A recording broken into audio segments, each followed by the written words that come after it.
présente pour moi un double aspect, celui de l'immense avocat, mais en même temps celui d'un ami extrêmement proche, puisque depuis 15 ans, je suis en communication avec lui. J'étais en communication avec lui plusieurs fois par semaine, 30, 45 minutes, c'est-à-dire que j'ai discuté avec lui des milliers d'heures à propos notamment de la question palestinienne.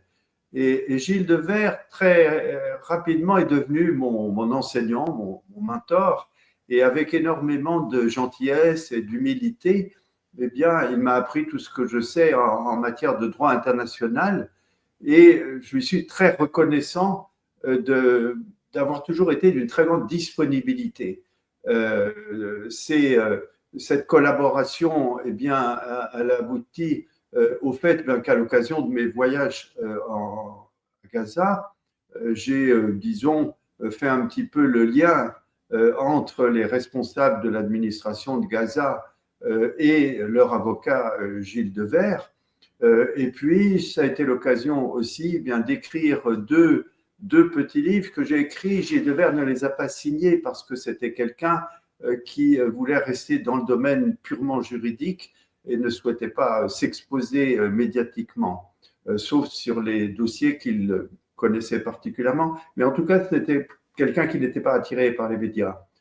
Et donc, j'ai pu faire, grâce à lui, deux petits livres pédagogiques.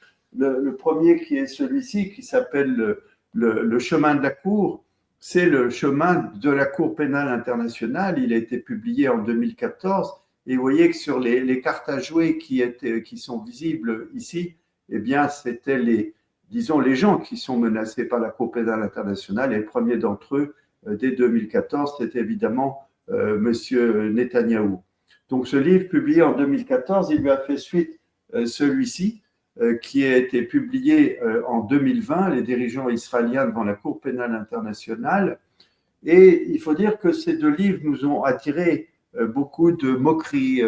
Vous n'y arriverez pas, ça n'a pas de sens, la Cour pénale internationale ne s'y intéressera pas. Il n'empêche que toutes les étapes qui ont été décrites dans ces petits livres eh bien, ont été franchies.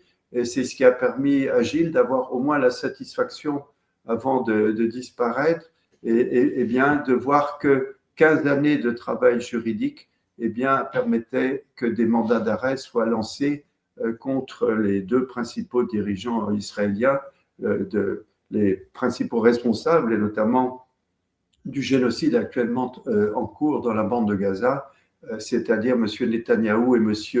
Galland.